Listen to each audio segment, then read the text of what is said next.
నమస్కారం అండి. నా పేరు doctor Kavitha, fertility specialist, Shreshtha fertility centre ECL నేరేన్మెట్.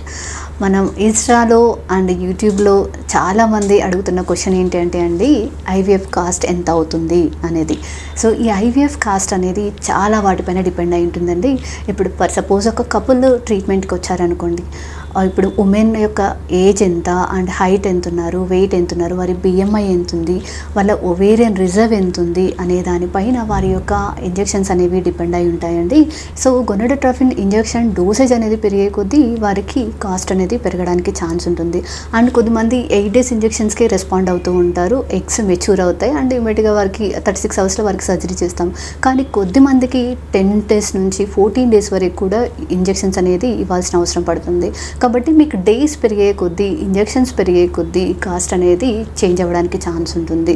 And at the same time ఒకవేళ మీకు ఎండోమెట్రియోసిస్ కానీ లేదు అంటే వేరే ఏమైనా కండిషన్స్ ఉన్నప్పుడు ముందుగా వాటికి సర్జరీ చేసి వాటిని ట్రీట్ చేసిన తర్వాత మనం స్టిమ్యులేషన్ అనేది స్టార్ట్ చేస్తాము. అండ్ అలాగే మగవారి యొక్క కణాల సంఖ్యను బట్టి కూడా, అంటే ఒకవేళ వారికి తక్కువ కణాల సంఖ్య ఉందనుకోండి, మనం ఇక్సీ ప్రొసీజర్ ద్వారా మనం ఐవీఎఫ్ ఎంబ్రియోని అనేది రెడీ చేయడానికి పాసిబిలిటీ ఉంటుంది. ఒకవేళ వాళ్ళకి అజూస్పర్మియా ఉంది, అంటే కణాలు అనేవి సెమన్లో కనిపించట్లేదు అనుకుంటే వారికి టీసా ప్రొసీజర్స్ ద్వారా వాటికి కణాలు అనేవి టెస్టిస్ నుంచి కానీ ఎపిడిడిస్ నుంచి కానీ కణాలు అనేవి కలెక్ట్ చేస్తాము. సో ఈ కణాలు కలెక్ట్ చేయడానికి చేసే సర్జరీ అనేది ఎక్స్ట్రాగా యాడ్ అవుతుంది.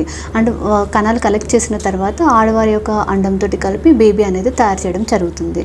కానీ చాలామందికి బేబీ రెడీ అయిన వెంటనే గర్భసంచిలో పెట్టడానికి గర్భసంచి సహకరించకపోతే, అంటే ఎండోమెట్రియం లేయర్ కరెక్ట్గా లేకపోయినా, ఫ్లూయిడ్ ఎక్కువగా ఉన్నా అండ్ వారికి కొద్దిమందికి రెస్పాన్స్ ఎక్కువగా వచ్చినప్పుడు మనం ఎంబ్రియోస్ అనేది ఫ్రీజ్ చేయాల్సి వస్తుంది. ఇమ్మీడియట్గా ట్రాన్స్ఫర్ చేయడం అనేది కుదరదు. అండ్ నెక్స్ట్ ఫ్రీజ్ చేసిన తర్వాత నెక్స్ట్ సైకిల్లో ఎండోమెట్రియం పెరిగేలాగా మెడిసిన్స్ ఇచ్చి ఎంబ్రియో ట్రాన్స్ఫర్ చేయడానికి ట్రై చేస్తాము. కాబట్టి ఐవీఎఫ్ కాస్ట్ అనేది ఫిక్స్డ్గా ఎంత అనేది చెప్పలేమండి. ఎందుకంటే వారికి ఎంత డోస్ ఇవ్వాలి అనేది పర్సన్ టు పర్సన్ మారుతూ ఉంటుంది. And at the same time treatment method అనేది కూడా ఒక్కొక్కసారి డిఫరెంట్గా ఉంటుంది.